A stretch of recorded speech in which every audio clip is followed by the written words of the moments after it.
इसहाक डार साहब वापस आ रहे हैं, मुल्क की मईशत संभालेंगे, कहा यह जा रहा है कि नए मुल्क की वजीर खजाना होंगे।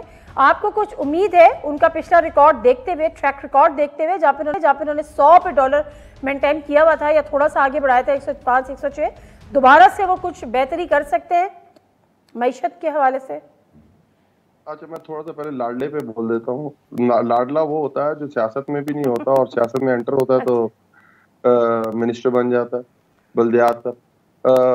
सियासत में भी नहीं होता, कोई इसको पता ही नहीं होता लोगों को नाम का, और 85 में वजीर आला बन जाता है, 88 में वजीर आला बन जाता है, 90 में वजीर आजम बन जाता है। पाकिस्तान की इस्टेब्लिशमेंट से टकराव होता है, कभी जनरल करामत के साथ, कभी किसी जनरल के साथ, और वो बदस्तूर उसके बाद 2/3 मेजोरिटी ले लेता है। उसके बाद लाडला वो होता है जिसको कू होता है और उसके बाद उसको एनआरओ दे दिया जाता है। लाडला वो होता है जो सुप्रीम कोर्ट के ऊपर हमला करता है और उसके ऊपर कोई तौहीन अदालत नहीं लगती और वो जजेस को भागना पड़ जाता है। उस वक्त चीफ जस्टिस सजाद अली शाह के खिलाफ वो बेंचेस बना देता है। ब्रीफ केस तारड़ साहब मशहूर हैं उसके लिए, पर वो माशाल्लाह लाडले को कुछ नहीं होता। लाडले को 2008 में दोबारा एनआरओ दिया जाता है, 7 के अंदर वो दोबारा आता है, दोबारा इलेक्शन लड़ता है। फिर माशाल्लाह पंजाब की गवर्नमेंट मिलती है, पीपल्स पार्टी उनको सपोर्ट करती है, मखलूत हुकूमत बनती है, 5 साल निकालते हैं, फिर वजीर आजम बन जाते हैं।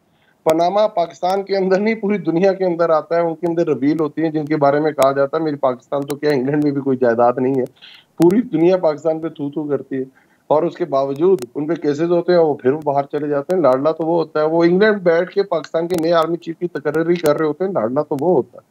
लाडले की तो पाकिस्तान में अगर डेफिनेशन है वो बेनजीर भुट्टो पीपल्स पार्टी जानती है और उसके बाद तहरीक इंसाफ जानती है कि पाकिस्तान में लाडला होता कौन और लाडला ट्रीट कैसे किया जाता है। राना एहसान साहब जरा आप भी बताइएगा, यानी अली नवाज अवान साहब ने जो इतनी बड़ी डेफिनेशन बयान की है उसके मुताबिक तो ये तय हुआ कि लाडला इमरान खान नहीं है, लाडला नवाज शरीफ साहब है।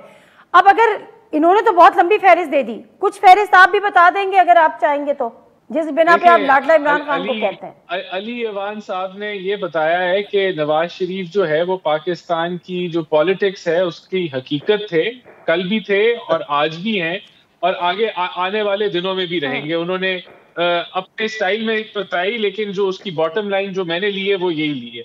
देखिए, इमरान खान को लाडला जो है वो क्यों कहा जा रहा है, वो इसलिए कहा जा रहा है कि आप जो है जब जजेस को आप थ्रेटन करते हैं और आप फिर कहते हैं हमने माफी मांगी भी है और नहीं भी मांगी, और उसके बावजूद आपको जो है वो रिलीफ दे दी जाती है, जिस तरह की रिलीफ ना तलाल को मिली, ना दानिया अजीज को मिली, ना जो है वो हाशमी साहब को मिली, तो जरूर इधर सवाल उठता है। जब आपके जो केसेस हैं वो इतने अरसे के लिए, जिस तरह फॉरेन फंडिंग का केस था, डिले के ऊपर रहता है, तो फिर जरूर सवाल उठता है कि जो है किसको जो है वो लाडला कहना चाहिए और किसको नहीं कहना चाहिए। इसी तरीके से जब एक वजीर आजम फारिग हो जाता है अपने बेटे की कंपनी से ना तनख्वाह लेने के लिए और दूसरी तरफ आपको जो है वो तोशा खाना की इनकम हो, आप उसको मिसडिक्लेयर करते हैं और जो है वो चीजें पेंडिंग हैं, आप फॉरेन फंडिंग के कानून की धज्जियां उड़ा देते हैं, दर्जनों अकाउंट को आप मिसडिक्लेयर करते हैं, जाली एफिडेविट साइन करते हैं,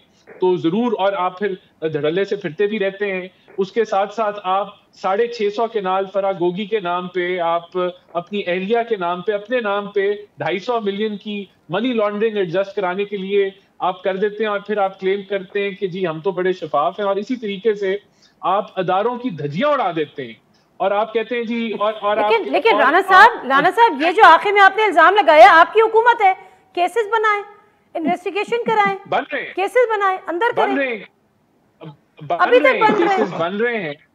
बिल्कुल, अभी ये जिस अदालत ने जो है वो सुओ लिया हुआ था, दूसरी तरफ जो है वो इनके ऊपर केसेस बन रहे हैं, केसेस चल भी रहे हैं और आगे बनेंगे भी। अभी तो 4 माह हुए हैं हुकूमत को। ये जो आप इल्जाम लगा रहे हैं इस पे तो आपको पहली फुर्सत में आते ही केस बनाना चाहिए था।